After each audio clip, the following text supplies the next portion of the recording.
আল্লাহর দরবারে আমাদের জন্য একটু সুপারিশ করুন। মুসা আলাইহিস সালাম বলবেন, না আমি পারবো না আজকে আল্লাহর কাছে কোনো সুপারিশ করার জন্য। তোমরা হযরতে ঈসা রুহুল্লাহর কাছে তোমরা চলে যাও। লোকেরা ধমনী আসবে ঈসা আলাইহিস সালামের কাছে, ডাক দিয়া ঈসা রুহুল্লাহ, আল্লাহ পাক আপনাকে সম্মানিত করেছেন।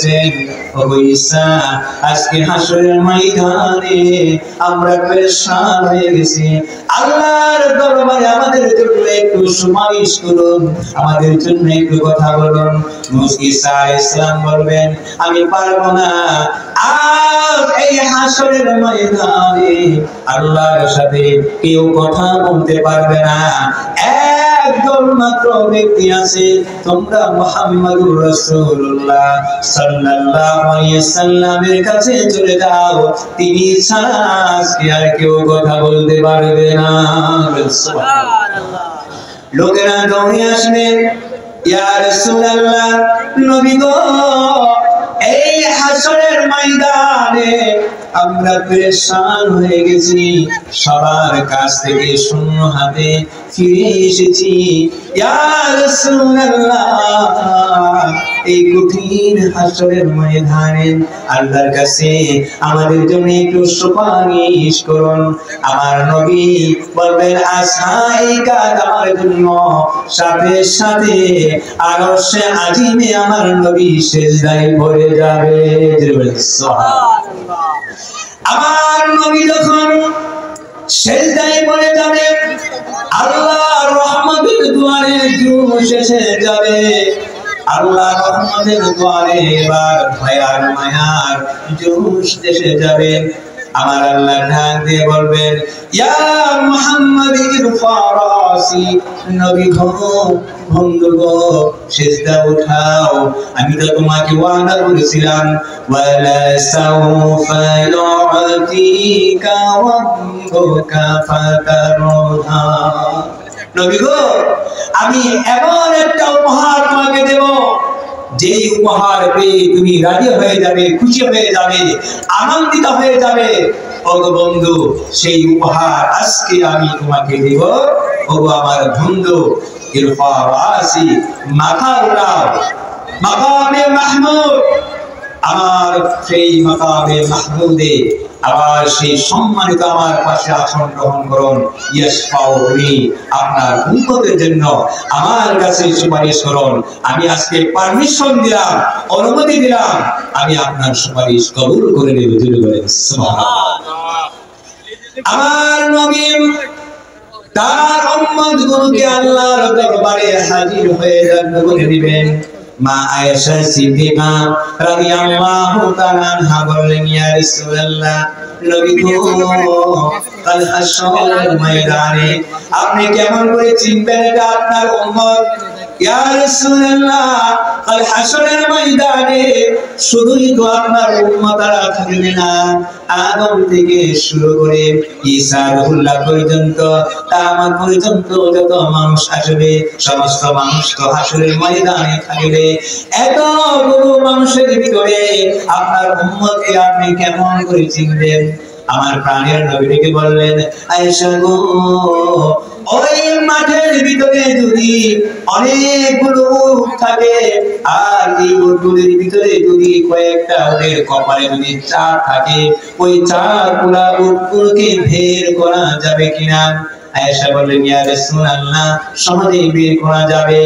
আমার নবীকে বললেন, আয়েশা গো, হাসরের ময়দানে যখন আমার উম্মতরা যখন হাজির হয়ে যাবে, আমার উম্মত যারা হবে তাদের কপাল থেকে নূর বের হবে, নূর চমকাতে থাকবে।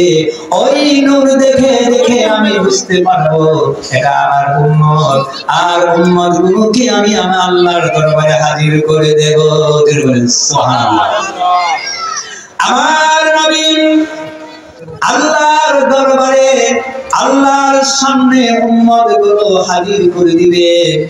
এবার ঢাক দিয়ে বলবেন, প্রভু, এই যে সামনে যা দেখতেছেন এইগুলো হচ্ছে সবগুলো হচ্ছে আমার উম্মত। হে আল্লাহ, আমার উম্মত ব্যাপারে তুমি মাফ করে দাও, ক্ষমা করে দাও। আমার আল্লাহ জানে বলবেন, ও বন্ধু, আপনি যখন নির্বাচিত করেছেন এইগুলো আপনার উম্মত, এই গভীর হাসরের ময়দানে আপনার সম্মান আমি আল্লাহ উঁচু করে দিলাম। ওয়া রাফা'না লাকা যিকরাক, আপনার সম্মান আমি বাড়িয়ে দিলাম, আপনার সম্মান আমি উঁচু করে দিলাম। ও বন্ধু, যান, আপনি যখন এই আপনার উম্মত গুলো আপনি নির্বাচিত করেছেন, যার আপনার উম্মতের আমি কোনো হিসাব নেব না, আমার উম্মত গুলোকে বিনা হিসাবে আমার জান্নাতে নিয়ে যান। সুবহানাল্লাহ। আমরা যতই ইবাদত বন্দেগী যাই করি, আর হাসরের ময়দানে যদি হিসাব দিতে হয়, হিসাব দিয়ে আল্লাহর দরবার থেকে পার পাওয়া, নাজাত পাওয়া কারো পক্ষে সম্ভব নয়। কি বলে সম্ভব?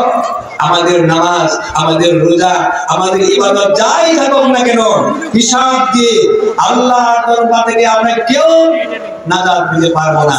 একটাই মাত্র রাস্তা আছে, বিনা হিসাবে যদি আমরা আল্লাহর দরবারে দিয়ে পার হতে পারি নবীর উম্মত হিসাবে, তাহলেই কেবল আমরা নাজাতের আশা করতে পারি। হিসাব দিয়ে কারো পার হওয়া সম্ভব নয়। আমার বন্ধুগণ, এই কঠিন হাসরের ময়দানে আজকে এই অবস্থা চলতেছে, পেরেশানির ভিতরে পড়তেছে।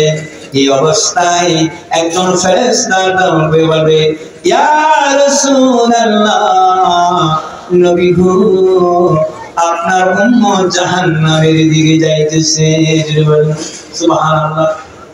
আমার নবী ফেরেশতা যখন এই কথা বলবে, ইয়া রাসূলুল্লাহ, আপনার উম্মতগুলোকে জাহান্নামে নিয়ে যাইতেছে, আমার নবী পেরেশান হয়ে যাবে, ধ্যান দিয়ে বলবে, ফেরেশতারা রে, কোথায় কোন রাস্তা দিয়ে আমার উম্মতগুলো জাহান্নামে যায়? ফেরেশতা, ইয়া রাসূলুল্লাহ, নবী গো, এই রাস্তা দিয়ে আপনার উম্মতগুলোকে জাহান্নামের দিকে নিয়ে যাওয়া হচ্ছে। আমার নবী পিছন দিকে ডাক দিলেন, দাঁড়াও দাঁড়াও, ও ফেরেশতারা তোমরা দাঁড়াও। ফেরেশতারা দাঁড়াবে না। এবার আমার আল্লাহ রাব্বুল আলামিন ডাক দিবেন, ফেরেশতারা রে, রাহমাতাল লিল আলামিন ডাকে আর এক কদম সামনে যাওয়ার ক্ষমতা নাই। ফেরেশতারা দাঁড়িয়ে যাবেন। আমার নবী ডাক দিয়ে বলবেন, এ ফেরেশতারা, এরা কারা গো? এদেরকে কোথায় নিয়ে যাচ্ছেন? ফেরেশতারা ডাক দিয়ে বলবেন, নবী গো, এরা হচ্ছে আপনার উম্মত, মিজানে ওজন করেছি, গুনাহ বেশি হয়েছে, এই জন্য জাহান্নামের দিকে নিয়ে যাইতেছি। আমার নবী ডাক দিয়ে বলবেন, ফেরেশতারা রে, মনে কিছু নিও না, আমার সামনে আরেকবার নতুন করো, আমি দেখি। এবার যখন নবীর সামনে তার উম্মতকে যখন মিজানের টান দেওয়া হবে, আমার নবী উম্মতগুলোকে স্পর্শ করবেন, মতান্তরে এক টুকরা কাগজে ঢুকিয়ে দিবেন। আমার নবীর সামনে যখন মিজান টান দেওয়া হবে, সাথে সাথে নেকের ওজন বেশি হয়ে যাবে। ফেরেশতারা লজ্জিত হয়ে যাবেন। এই জাহান্নামের ফেরেশতারা চলে যাবেন জান্নাতে নেওয়ার জন্য। জান্নাতের ফেরেশতারা এবার আগিয়ে আসবেন। এই উম্মতগুলো এক নজর আমার নবীর দিকে তাকিয়ে থাকবে। কে কে তুমি, কে গো? আমরা তো জাহান্নামে ছিলাম, জাহান্নামে রওনা হয়েছি। এই জাহান্নামের রাস্তা থেকে আমাদেরকে বাঁচাই না, আমাদেরকে জান্নাতের ব্যবস্থা করে দিলা। কে তুমি, কি তোমার পরিচয়? যতক্ষণ পর্যন্ত পরিচয় না দিবে এই কদম মোবারক ছেড়ে দেব না। আমার নবী মায়ার ঘুম যাবে, আমায় চিনস না, আরে আমার উম্মত আমাকে চিনলি না। হায়রে আমাকে চিনলি না, আমি তো উম্মতের কান্ডারি, দু জাহানের বাদশা, আমি মুহাম্মদুর রাসূলুল্লাহ সাল্লাল্লাহু আলাইহি ওয়াসাল্লাম। আমার বন্ধুগণ, আমার আল্লাহ কাল হাসরের ময়দানে প্রমাণ করে দিবেন আমার আল্লাহর বন্ধুর সম্মান মর্যাদা, আমার আল্লাহ প্রমাণ করে দিবেন। এই জন্য আমার আল্লাহ বলেছেন হে নবী, আপনার সম্মান, আপনার মর্যাদা আমি আল্লাহ রাব্বুল আলামিন উঁচু করে দিয়েছি, আর আপনার সম্মান আমি দুনিয়াতে প্রমাণ করব না, কাল হাসরের ময়দানে সমস্ত মানুষের সামনে আপনার সম্মান আমি আল্লাহ প্রমাণ করে দেব। সুবহানাল্লাহ। আজকে যে সমস্ত মুনাফিকরা আমাদেরকে মিসগাইড করতেছে, যারা বলতেছে যে মুহাম্মদ সাল্লাল্লাহু আলাইহি ওয়াসাল্লাম তার উম্মতকে গিয়ে সুপারিশ করবে, নিজেই তো ইয়া নাফসি বলে নিজেকে নিয়ে পেরেশান থাকবে। আমি এই সমস্ত মুনাফিকদের বলতে চাই, তোমরা নবীর শাফায়াত ছাড়া তোমরা নামাজ রোজা দিয়ে হাসরের ময়দানে পার হয়ে যাবে। জেনে রাখো, কাল হাসরের ময়দানে আল্লাহর দরবারে তুমি হিসাব দিয়ে কখনো পার হতে পারবে না, কারণ তুমি যতই চালাকি করো হাসরের ময়দানে আল্লাহর দরবারে কোনো চালাকি চলবে না। তুমি সেই গুনাহ করবা আর মনে মনে ভাবতেছো আমি গোপনে গুনাহ করতেছি, এগুলো তো কেউ দেখবে না, দুনিয়ার কেউ জানবে না, আল্লাহও জানবে না, আমি পার হয়ে যাব। তোমার সাক্ষী আমার আল্লাহ রাব্বুল আলামিন তোমার বডির ভিতরে সেটিং করে রেখেছেন। আর বলেন সুবহানাল্লাহ। দুনিয়ায় বিচার করতে গেলে যেখানে সাক্ষী প্রমাণের প্রয়োজন হয়, আমার আল্লাহ বলেছেন আলাইসাল্লাহু বিহাকামিল হাকিমিন, আমি হচ্ছি সকল বিচারকের শ্রেষ্ঠ বিচারক, আমারও সাক্ষী আছে। সেই সাক্ষীটা কি? সেই সাক্ষীর কথা আমার আল্লাহ কুরআনে বলেছেন। আগে বলেন সুবহানাল্লাহ।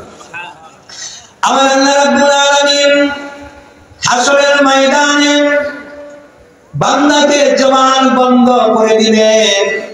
আমার আল্লাহ ওই দিন সাক্ষী গ্রহণ করবেন কোথায় থেকে? আমার আল্লাহ বলেছেন اليوم نختم على أفواههم وتكلم أيديهم وتشهد أرجلهم بما كانوا يكسبون।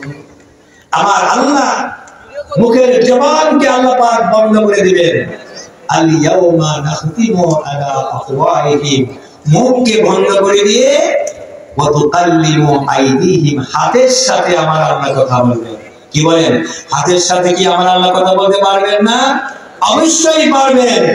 হাতকে আমার আল্লাহ বলবে, হাত তুমি বলো তো আমার এই বান্দা তুমি হাত দিয়ে সেই কি কি গুনাহ করেছে, হাত আমার আল্লাহর দরবারে সাক্ষী দিয়ে দিবে। যিনি বলেন সুবহানাল্লাহ।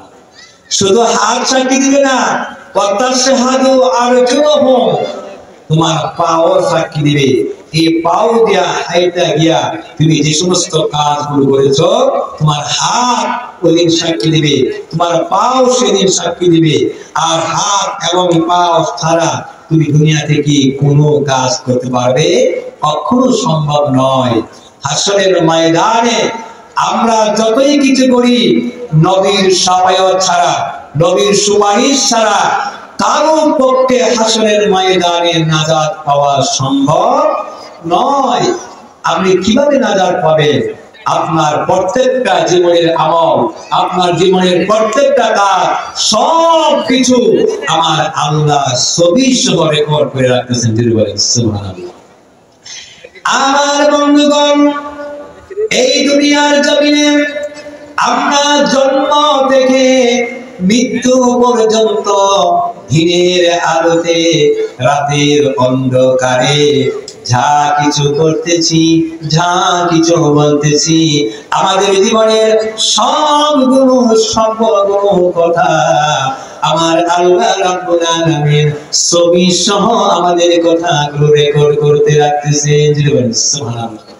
আমার আল্লাহ বলেছেন কোরআনুল কারীমে وما يلفظ من قول إلا لديه رقيب عتيد মানুষরা এমন একটা শব্দ উচ্চারণ করে না যার ছবি এবং কথা আমার ফেরেশতারা রেকর্ড করে না রাখে।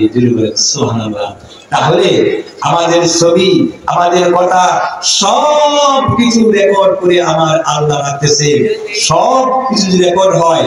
আমরা যে আজকে ওয়াজ মাহফিলে বসে আছি, কোরআনের কথা শুনতেছি, এই ছবিটা কি আল্লাহ ফেরেশতার ক্যামেরায় উঠতেছে না? কি বলে উঠতেছে না? অবশ্যই উঠতেছে। আমরা যখন হাসরের ময়দানে দাঁড়াবো, আমাদের জীবনের আমলনামা যখন একের পর এক থাকবে, ইকরা কিতাবাকা কাফা বিনাফসিকা ইয়াউমাল হাসিবা, তুমি পড়ো, দেখো তোমার জীবনে যা কিছু তুমি শুনতে পেরেছো আজকে তুমি সব দেখো। এই জীবনের সব কিছু আস্তে আস্তে আস্তে আস্তে যখন আজকে এই সিনারিটা, এই দৃশ্যটা যখন চলে আসবে যে আমরা ওয়াজ মাহফিলে বসে আল্লাহর রাসূলের যে ওয়াজ কোরআনের কথা শুনতেছি, সুবহানাল্লাহ। যে আমার আল্লাহ যদি ইচ্ছা করে তাহলে এই উসিলাই তো আমাদেরকে মাফ করে দিতে পারে। আমার আল্লাহ পারে কিনা? কারণ আমার আল্লাহ হচ্ছে রহমান, আমার আল্লাহ হচ্ছে রহিম। আমার আল্লাহ চান না তার কোনো বান্দাকে শাস্তি দেওয়ার জন্য। আমার আল্লাহ চাইবে কিভাবে তার বান্দাকে মাফ করে দেওয়া যায়, ক্ষমা করে দেওয়া যায়। আমার বন্ধুগণ, কাল হাসরের ময়দানে আমাদের জীবনের সমস্ত আমলগুলো যখন আসতে থাকবে, আস্তে আস্তে যখন আজকে এই মাহফিলের দৃশ্যটা চলে আসবে, আমরা ওয়াজের মাহফিলে বসে আমরা সেই কোরআনের কথাগুলো শুনতেছি, কোরআনের কথাগুলো আমরা শুনতেছি। এই দৃশ্যটা যখন চলে আসবে, আমার আল্লাহর দয়ার মায়া যখন আসবে, আমার আল্লাহ ডাক দিয়ে বলবেন, বান্দারে দুনিয়ার জমিনে চলতে গিয়ে আর দুনিয়ার সমস্ত কাজকর্ম ফেলে দিয়ে আমার সেই তাফসীর মাহফিলে, ওয়াজের মাহফিলে তুমি হাজিরা দিয়েছ, আমার বন্ধুর সম্মেলনে হাজিরা দিয়েছ। হ্যাঁ বান্দা, যা যা, আমি হচ্ছে রহমান, আমি হচ্ছে রহিম। তোমার জীবনের সেই আমলটা আমি আল্লাহর কাছে গ্রহণ হয়েছে, আমি আল্লাহর কাছে ভালো লেগেছে। হ্যাঁ বান্দা, যাও যাও, ওই আমলের উসিলায় আমি আল্লাহ রাব্বুল আলামিন মাফ করে দিলাম।